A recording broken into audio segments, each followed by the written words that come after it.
आदिपराशक्ती या टॅरो कार्ड्सला व या पेंडुलमला सक्रिय कर, शुद्ध कर. फक्त सत्य, स्पष्टता आणि योग्य मार्गदर्शन मिळू दे. ही रीडिंग सर्वोच्च हितासाठी असू दे. ही रीडिंग योग्य वेळी योग्य लोकांपर्यंत पोहोचू दे.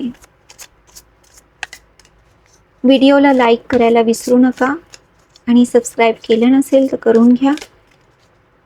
आदिपराशक्ती यांना कमेंट सेक्शनमध्ये धन्यवाद द्यायला विसरू नका. चला तर बघूया आजचा मेसेज काय येतो आहे.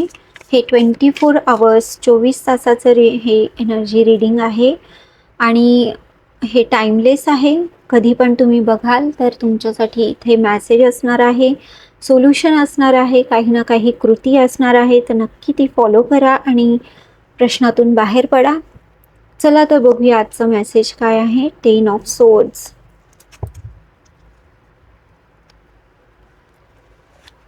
हे कार्ड आपल्याला मिळालं आहे. चला बघूया अजून काय मेसेज आहे.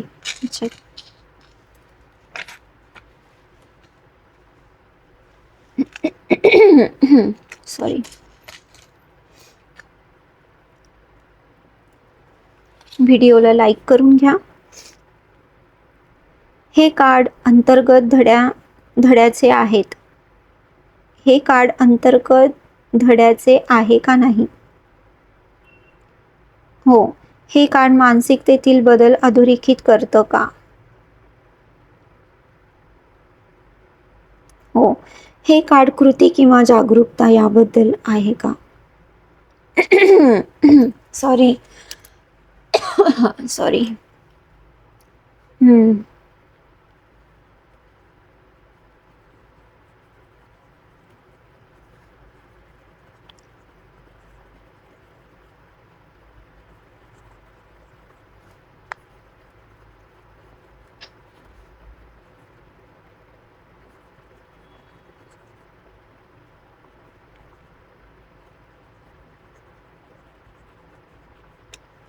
चला तर बघूया अजून काय मेसेज मिळतोय आपल्याला. कोणत्या क्षेत्रामध्ये आज लक्ष देण्याची गरज आहे माझ्या व्ह्यूअर्सला?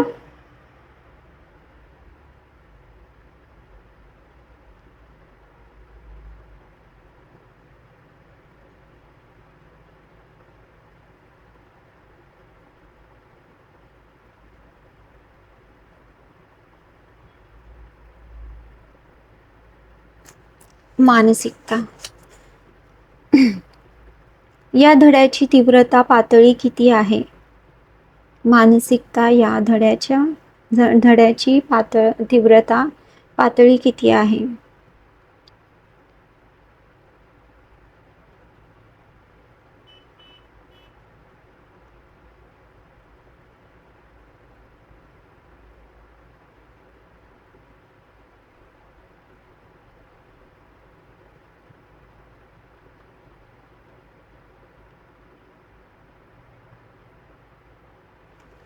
65%.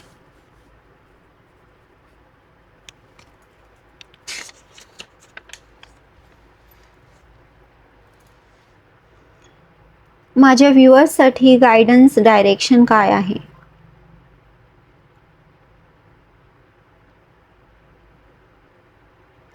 पेशन्स, धैर्य.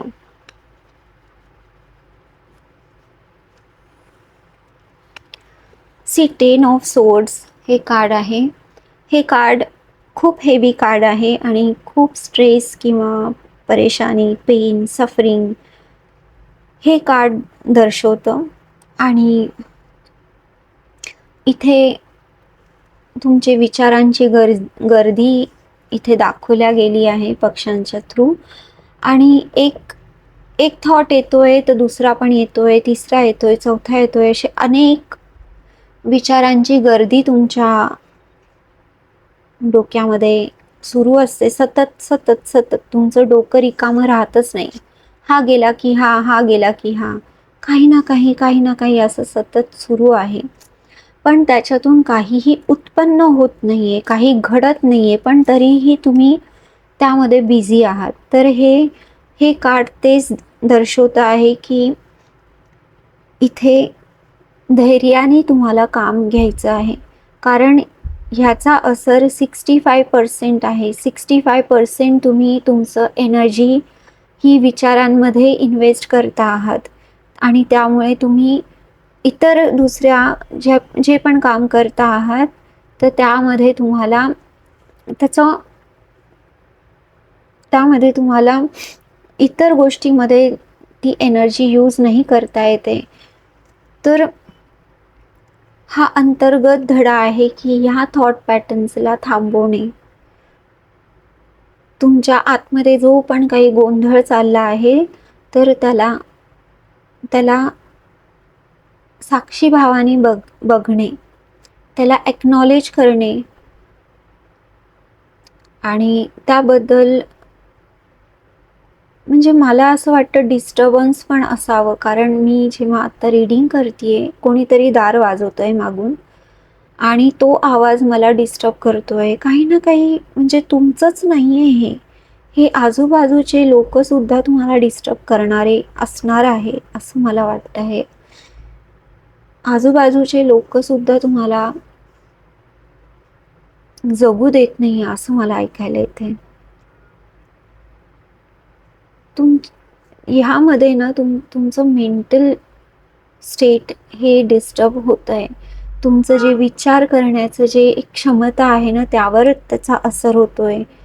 तुम्हाला खूप काळजी घ्यायला पाहिजे आणि हे जर बोललेलं तुम्हाला असं वाटतं हे तुमचंच आहे, तर नक्की याबद्दल तुम्ही अकाउंटेबिलिटी घ्या.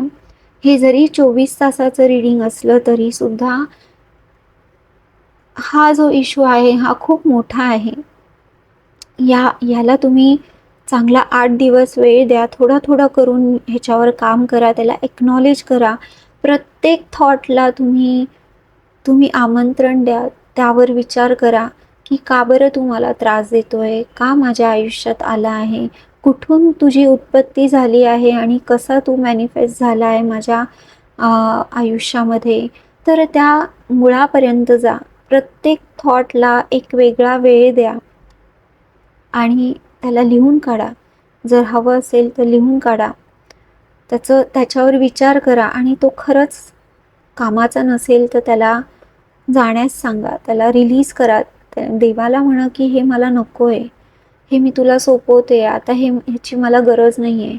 असं करून त्या प्रत्येक थॉटला तुम्ही काळजी घ्या आणि त्याला अटेंड करा खास करून. तेव्हाच तुमची सुटका होईल. तेव्हाच तुमची ही निराशा जी आहे ना, ही आशेमध्ये बदलेल. समोर सूर्य आहे, पण तो दिसत नाही आहे. पण प्रकाश तुमच्यापर्यंत पोहोचला आहे. ही खूप मोठी गोष्ट आहे. इथे सूर्यकिरण आहे, म्हणजे सूर्य पण आहे. जेव्हा तुम्ही ही गर्दी कमी कराल ना, तो सूर्य आपोआप तुम्हाला दिसेल, असं मला जाणवत आहे. तुम्हाला ॲक्शन घ्यायची आहे ह्याबद्दल, ज्याबद्दल मी आत्ता बोलली. जागरूकता ठेवायची आहे. जागरूकतेने कृती करायची आहे. प्रत्येक थॉटला एक वेगळा वेळ त्याला मान द्यायचा आहे. कारण विनाकारण कुठलीही गोष्ट आपल्या आयुष्यात नसते. त्याला मान द्यायचा आहे. त्याला विचारायचं आहे, अरे बाबा रे, का त्रास देतोय? काय म्हणायचं आहे तुला? असं बोलायचं आहे. एकांतात बसा. छानपैकी डोळे बंद करा. एक कागद पेन घेऊन बसा आणि नोट्स काढा.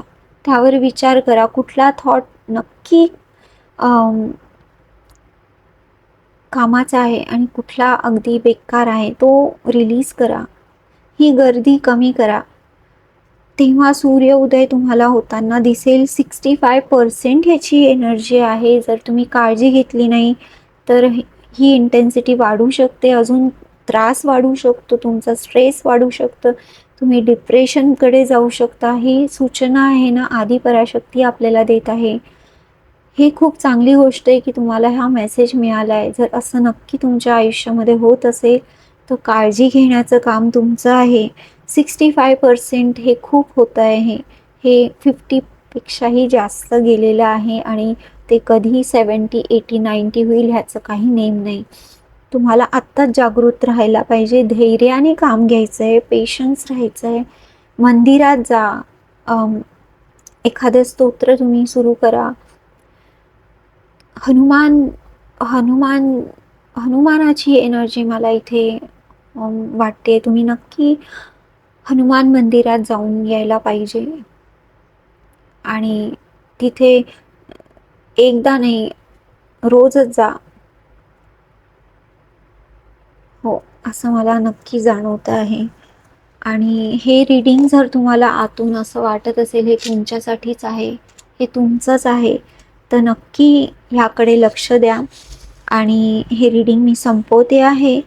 जे मार्गदर्शन मिळाले ते शुभ फळ देऊ दे, सर्व नकारात्मक ऊर्जा दूर होऊ दे आणि योग्य वेळी योग्य लोकांपर्यंत हे रीडिंग पोहोचू दे, असं मी इंटेन्शन ठेवते आहे.